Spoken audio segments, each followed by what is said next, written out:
Hello বন্ধুরা, আমি হাসনাত। তোমরা দেখছো আমার channel math tricks by Hasnat. প্রতিবারের মতোই বন্ধুরা, যেকোনো চাকরির পরীক্ষার জন্য কিছু গুরুত্বপূর্ণ অঙ্ক তোমাদের সঙ্গে আলোচনা করবো আজকে। তো চলো শুরু করে আজকে ক্লাস। বন্ধুরা, তোমরা যদি WBP টার্গেট থাকে তাহলে ম্যাথের পুরো কোর্সটা এবং সঙ্গে 10টি প্র্যাকটিস সেট একসঙ্গে পেয়ে যাচ্ছ 199 টাকাতে। তো যদি কারো প্রয়োজন হয় তো আমার সঙ্গে যোগাযোগ করে নিও, নিচে ফোন নাম্বার দেওয়া আছে।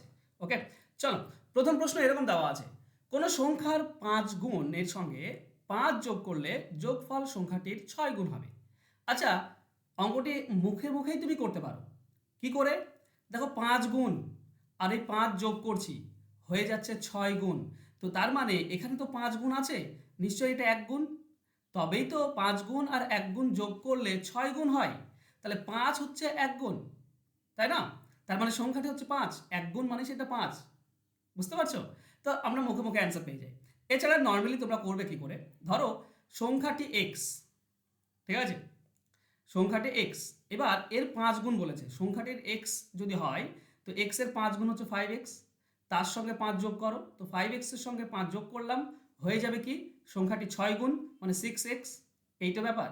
তাহলে তুমি এই 5x এদিকে নিয়ে চলে এসো, তাহলে এদিকে পড়তে হবে 5 ইকুয়াল টু 5, এদিকে আসলে বিয়োগ হয়ে যাবে x। তো x এর মান 5 মানে সংখ্যাটি হচ্ছে 5, অপশন এ হবে সঠিক উত্তর। চলো যাব আমরা নেক্সট কোশ্চেনে। পরবর্তী কোশ্চেন বলেছে, একজন মহিলা পরপর 7 দিন রান্নাঘরে কাজ করেন এবং 8ম দিনে তিনি কাজ করেন না। যদি তিনি কোনো এক রবিবারে কাজ শুরু করেন তাহলে তার 10মতম বিশ্রাম সপ্তাহের কোন দিন নেবেন? ওকে, দেখো এই অঙ্কটিকে দুইভাবে করা যায়। একটা নিয়ম হচ্ছে কি, 7 দিন কাজ করে আর 1 দিন বিশ্রাম নেয়, তার মানে মোট 8 দিন। একবার বিশ্রাম নিতে 8 দিন লাগে। তাহলে 10মতম বিশ্রাম বলেছে, 10টি বিশ্রাম নিতে কত লাগবে? 10টি বিশ্রাম নিতে 80 দিন লাগবে। করবে কি, এই 80কে ভাগ করে দেবে 7 দিয়ে, যেহেতু 7 দিন পর তোমার হচ্ছে, ঠিক আছে? 7 দিন পরে তারপরের দিনে বিশ্রামটা নিচ্ছে। তো 7 দিয়ে ভাগ করো, 7 11 77, পড়ে থাকলো 3। তার মানে এই যে রবিবার, আচ্ছা রবিবার থেকেই শুরু হবে কিন্তু, ঠিক আছে? রবিবার থেকেই শুরু হবে। তো রবিবার যদি 1 হয়, সোমবার 2 আর মঙ্গলবার 3, তার মানে লাস্ট মঙ্গলবার দিন 10মতম বিশ্রাম নেবে। এটা হচ্ছে নিয়ম, 10মতম দিন মঙ্গলবার হবে। এবার এই পুরো সিচুয়েশনটাকে একটু নর্মালাইজ করি, একটু আসান এবং খুব সহজভাবে বোঝার চেষ্টা করি। আচ্ছা বলো তো, রবিবারে যদি কাজ শুরু করে তাহলে বিশ্রাম কি বার নেবে? বিশ্রাম কিন্তু রবিবারেই নেবে। কেন? কারণ রবিবার থেকে শনিবার 7 দিন হয়, রবিবার থেকে শনিবার 7 দিন হয়, আর রবিবারটায় 8 দিন হয়। বুঝতে পারছো ব্যাপারটা? তাহলে প্রথম রবিবার যদি কাজ শুরু করে তাহলে রবিবারেই বিশ্রাম, এরপরে কাজ শুরু কবে কবে সোমবারে কাজ শুরু হবে। এবার যদি সোমবারে কাজ শুরু হয় সোমবারে বিশ্রাম, তাই না? সোমবারে শুরু হলে সোমবারে বিশ্রাম, তারপরেরটা আর মঙ্গলবারে শুরু হবে কারণ সোমবার বিশ্রাম নিয়েছে, তো মঙ্গলবারে শুরু হলে মঙ্গলবারে বিশ্রাম। তা এইভাবে 10 দিন করতে হবে। তো রবিবার থেকে 10 দিন, এটা কত? রবিবার কিন্তু একবার বিশ্রাম, তাই রবিবার সমেত এবার ধরতে হবে 10 দিন। তো তুমি মুখে মুখে করতে পারো, না হলে করবে কি করে, 10কে তুমি ভাগ করে দাও 7 দিয়ে, 10কে 7 দিয়ে ভাগ করলেও সে 3 ভাগ শেষ থাকছে। তাহলে রবিবারটাকে ধরতে হবে কিন্তু একবার, কারণ রবিবার থেকে কাজ যেদিন থেকে শুরু হয় সেই দিনে কিন্তু বিশ্রামটা নেয়। তো রবিবার 1 দিন, সোমবার 2 দিন, আর মঙ্গলবার তৃতীয় দিন হচ্ছে। তো মঙ্গলবার হবে অ্যান্সার। এছাড়াও আরও একটু মুখে মুখে তোমাদেরকে বলি, রবিবার যদি 1 হয় তাহলে অষ্টমটা হবে রবিবার। 1 যদি রবিবার হয় তাহলে অষ্টমটা আবার রবিবার হবে, নবমটা হবে সোমবার, আর দশমটা হবে মঙ্গলবার। দেখো আমি 3ভাবে তোমাদেরকে বলে দিলাম, এরপরে যদি না বুঝে থাকো তাহলে আমার আর কিচ্ছু করার নেই, ঠিক আছে? তো অ্যান্সার হবে মঙ্গলবার। চলো যাবো আমরা নেক্সট কোশ্চেনে। ABC এর বয়সের সমষ্টি 78 বছর, 6 বছর আগে তাদের বয়সের অনুপাত ছিল এটা, বি এর বর্তমান বয়স কত? দেখো এটা যদি বর্তমান বয়স 78 হয়, 6 বছর আগে কত ছিল? 6 বছর আগে তো তিনজনেরই 6 বছর 6 বছর 6 বছর কমে যাবে, তার মানে তিনজনের টোটাল 18 বছর কমে যাবে। তার মানে 6 বছর আগে তাদের টোটাল ছিল 60। এখন বি বি বলেছে 2 ভাগ, 3 5, ওকে 10 ভাগের মধ্যে 2 ভাগ হচ্ছে বি 6 বছর আগে। তো 10 ভাগের মধ্যে 2 ভাগ হচ্ছে বি, তাহলে 60-এর মধ্যে কত? আমরা পাচ্ছি 12 বছর। তো এটা 6 বছর আগে, 12 বছর। আমাকে বর্তমান চেয়েছে, তাহলে অবশ্যই 6 বছর যোগ করে দাও, বর্তমান পেয়ে যাবে। বি এর বর্তমান বয়স 18, অ্যান্সার হবে অপশন ডি। এটা সহজ ছিল। চলো যাবো নেক্সট কোশ্চেনে। 50 কিমি ঘন্টায় গতিবেগে একটি ট্রেন নির্ধারিত সময়ে গন্তব্যে পৌঁছায়। যদি ট্রেনটি 40 কিমি প্রতি ঘন্টা গতিবেগে যায় তাহলে 24 মিনিট দেরিতে পৌঁছাই। যাত্রাপথের দূরত্ব কত? দেখো এটাকেও তুমি দুইভাবে করতে পারো। আমি প্রথমে নর্মালটা করছি, তারপর শর্টকাট ট্রিক্সও তোমাদেরকে বলে দিচ্ছি। নর্মালি কি, আমি দূরত্বটা ধরে নেবো এক্স। তাহলে এই যে এক্স কিলোমিটার আছে, একে যদি আমি এই 40 কিমি বেগে যাই তাহলে একটা সময় যাবে, 40 দিয়ে ভাগ করে দাও, একটা সময় পাবো। কারণ টাইম মানে হচ্ছে distance divided by speed. Distance হচ্ছে এক্স, স্পিড হচ্ছে 40, ভাগ করে দাও সময়। আর এই এক্স কিলোমিটার যদি 50 কিমি বেগে যায় তাহলে একটা সময় পাবো। এই দুটি সময়ের মধ্যে পার্থক্য কত বলা আছে? 24 মিনিট, তাই না? একটা নির্ধারিত সময় আর একটা 24 মিনিট দেরি। এটা মিনিট বলা আছে, 60 দিয়ে ভাগ করে দাও, ঘন্টা পেয়ে যাবে। দেখো এই পক্ষ শূন্য কাটলে এই দুই পক্ষ শূন্য কেটে যায়। 5 আর 4 লসাগু 20, 4 হলে এটা হবে 5x মাইনাস 5 মানে এটা হবে 4x সমান সমান এটা 6 আর 24 কাটলে 4 পাই সমান সমান 4। তাহলে 5x থেকে 4x বাদ দিলে x, 20 আর 4 গুণ হয়ে গেলে 80। বাস এটাই আমাদের অ্যান্সার, এক্স কিলোমিটার। অ্যান্সার হবে অপশন ডি।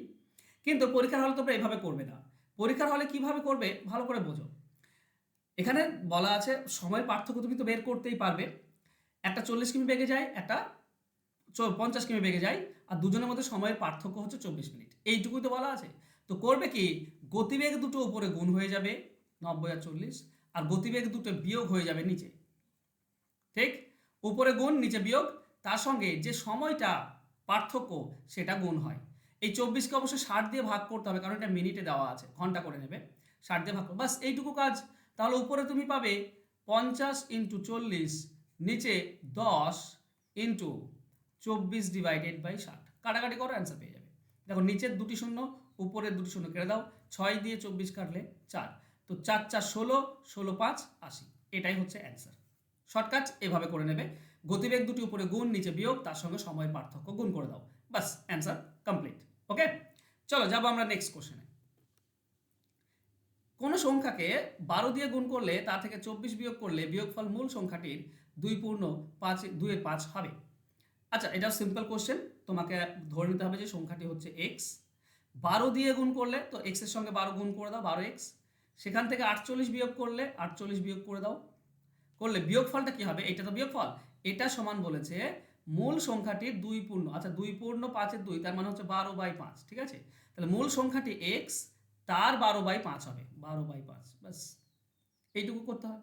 তো এখান থেকে যদি আমরা অ্যান্সার বের করার চেষ্টা করি, তো দেখো 5, এটা তো 12x/5 হচ্ছে, নিচে 5 আছে, এই 5টা তো এই দুটির সঙ্গে গুণ হয়ে যাবে এদিকে আসলে। তাহলে আমরা 5 12 60x মাইনাস 48 5 কত হয়? 8 5 40, 8 5 40 0 4 4 20 আর 24, ওকে 240 সমান সমান 12x, ওপরের যা থাকছে এই 12x এদিকে নিয়ে চলে এসো, আমরা পাবো 48x, আর 240 মাইনাস হয়েছে এদিকে চলে যাবে, প্লাস 240 হয়ে যাবে। তো x এর ভ্যালুটা কি হবে? দেখো 48 আর এটা কাটলে 5 হয়, তাহলে x এর ভ্যালু হচ্ছে 5, অ্যান্সার হবে অপশন বি। তাই নাকি? এছাড়া অপশন ধরে করলেও তোমরা অনায়াসে করতে পারতে। চলো যাবো আমরা নেক্সট কোশ্চেনে। দুটি সংখ্যার একটি অপরটির 3 গুণ, ছোটটির সঙ্গে 10 যোগ করলে যোগফল বড়টির 3-এর 4 গুণ হয়, সংখ্যা দুটি কত? আচ্ছা, এই ধরনের অঙ্ক থাকলে তুমি অপশন ধরে করতে পারো। ঠিক আছে, আমি প্রথমে একটা অপশন ধরে করি, নর্মাল তো করবোই, আমরা অপশন ধরে করি একবার। ঠিক আছে, বলা আছে 12 আর 4 যদি হয়, ছোটটির সঙ্গে 10 যোগ করে দাও, 4-এর সঙ্গে 10 যোগ করলে কত হয়? 14। আর বড়টি কি হবে? 3-এর 4 গুণ, বড়টি মানে 12, এটা 3-এর 4 হবে, 3-এর 4 দিয়ে গুণ করলে এটা 9 হচ্ছে। না না না, 10 যোগ করলে 14 হতে হবে, কিন্তু হচ্ছে না, তার মানে এটা অ্যান্সার নয়। 18 আর 6, ছোটটির সঙ্গে 10 যোগ করলে 16, আর 18-এর সঙ্গে 3-এর 4 গুণ করে দাও, এটা তো দশমিক চলে আসছে, মানে এটা হবে না। 24 8, 8-এর সঙ্গে 10 যোগ করলে হচ্ছে 18, আর 24-এর সঙ্গে 3-এর 4 গুণ করে দাও, কত হচ্ছে? 318, এটাও 18 হচ্ছে, এইটা হচ্ছে অ্যান্সার। দুটো 18, ছোটোর সঙ্গে 10 যোগ করলে 18, আর বড়টির 3-এর 4 গুণও 18, তো অ্যান্সার হবে অপশন সি। আচ্ছা, এবার আমরা নর্মালভাবে করি। নর্মালভাবে আমরা কীভাবে করবো? দেখো ছোট সংখ্যাটা আমরা ধরবো এক্স, আর বড়টি হচ্ছে 3x, কারণ সংখ্যা দুটি একটি অপরটির 3 গুণ বলা আছে। ছোটটির সঙ্গে 10 যোগ করলে, ছোটটি হচ্ছে x, এর সঙ্গে 10 যোগ করে দাও, সমান সমান আমরা কি পাবো? বড়টির 3-এর 4 গুণ, বড়টি হচ্ছে 3x, তার 3-এর 4 মানে 3/4। এখানেও সেই গুণ হয়ে আছে, মানে উপরটা 9x আর নিচেরটা 4 হয়ে আছে, এই 4 তো এর সঙ্গে গুণ হবে, এই দুটির সঙ্গে 4 এদিকে আসলে আমরা x এর সঙ্গে গুণ হলে 4x, 10-এর সঙ্গে গুণ হলে 40, সমান সমান এদিকে 9x পাচ্ছি, 9x। আচ্ছা, 4x এদিকে চলে এসো, এদিকে 40 রেখে দাও, আর 4x এদিকে আসলে হয়ে যাবে বিয়োগ, মানে 5x থাকবে, 5-এর সঙ্গে 40 কাটলে 8, তাহলে x এর ভ্যালু হচ্ছে 8। এটাই আমাদের অ্যান্সার। সরি, x এর ভ্যালু যদি 8 হয় তাহলে এটা হবে 24। তাহলে 8 আর 24 এটা হবে আমাদের অ্যান্সার হবে অপশন সি। ক্লিয়ার? কিন্তু অপশন টেস্ট করলে একটু সহজে পাবে, তার জন্য আমি অপশন টেস্ট করে করাচ্ছিলাম তোমাদেরকে। চলো, আচ্ছা বন্ধুরা, তোমরা যদি চ্যাপ্টার ধরে ধরে অঙ্ক শিখতে চাও, দেখো অঙ্ক শেখাটা সব থেকে বেশি জরুরি। আমি বারবার চেঁচিয়ে তোমাদেরকে বলি, অঙ্ক যদি শিখতে চাও, ফুল কনসেপ্ট, ডিটেলস, শর্টকাট, এই সমস্ত কিছু, এবং অঙ্ক দেখা মাত্রই কীভাবে অ্যান্সার বের করবে সেই জিনিসগুলো যদি শিখতে চাও, তাহলে আমার পেড ব্যাচে ভর্তি হতে পারো, যেখানে আমি মাত্র 299 টাকায় তোমাদেরকে 6 মাস ক্লাস দিই। 6 মাস তুমি ক্লাস করতে পারবে এবং শিখতে পারবে পরিমিতি, জ্যামিতি, পাটিগণিতের যত চ্যাপ্টার রয়েছে সমস্ত কিছু। যদি অঙ্ক শিখতে চাও তাহলে ফোন নাম্বার দেওয়া আছে, যোগাযোগ করে নিও। আর ডাব্লিউবিপির জন্য তোমরা যদি ডাব্লিউবিপি টার্গেট থাকে, ডাব্লিউবিপির জন্য তোমরা যদি ফুল ম্যাথ কোর্স একসঙ্গে নিতে চাও, প্লাস 10টি প্র্যাকটিস সেট যদি নিতে চাও, তাহলে মাত্র 199 টাকায় তোমরা পেয়ে যাবে। আমার সঙ্গে যোগাযোগ করে নিও, আমি দিয়ে দেবো তোমাদেরকে। ওকে, থ্যাংক ইউ সো মাচ বন্ধুরা, আজকে আমার সঙ্গে জুড়ে থাকার জন্য। দেখা হচ্ছে নেক্সট ক্লাসে, ততক্ষণ ভালো থেকো, সুস্থ থেকো, ধন্যবাদ। আর পারলে একটু শেয়ার এবং কমেন্ট করে দিও।